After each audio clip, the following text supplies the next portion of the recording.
এই পৃথিবীতে আমি এমন অভিজ্ঞতার শিকার হয়েছি। এই পৃথিবীতে আমি এমন দেখেছি, এমন কিছু শুনেছি যেগুলো সত্যিই আমাকে খুব ভাবিয়ে তুলেছে।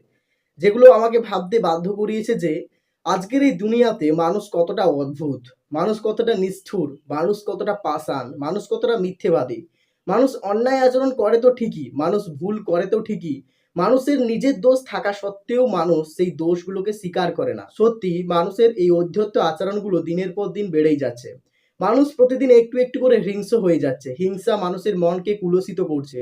মানুষ ধীরে ধ্বংসের দিকে এগিয়ে চলছে। কিন্তু মানুষ তবু নিজের ভুল সংশোধন করে এই পৃথিবীতে শান্তিভাবে বসবাস করতে চায় না। কিছু মানুষ আছে যাদের মধ্যে এতটা হিংসাত্মক বোধ যে তারা কখনোই মানুষকে ভালোবাসতে পারে না। তারা কখনোই সমাজে মিলেমিশে থাকতে পারে না। প্রত্যেকের সঙ্গে প্রতিদিন কলহ সৃষ্টি করে।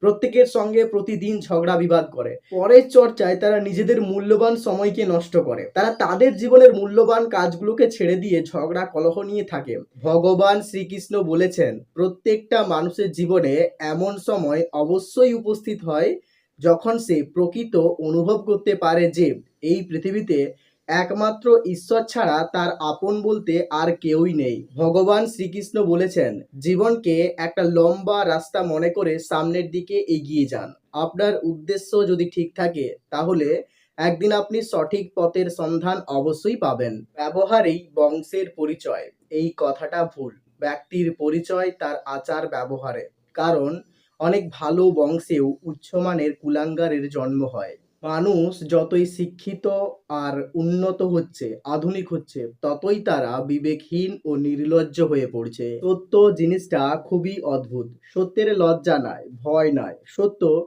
সবসময় নিজেকে প্রকাশ করতে চায়। সত্য কখনোই আড়াল হয়ে থাকে না। হয়তো অনেকটা দিন লাগে সত্যটা উন্মোচন হতে, কিন্তু সত্য একদিন না একদিন নিজেকে ঠিকই প্রকাশ করে। আর যারা অপরাধী তারা অবশ্যই শাস্তি পায়।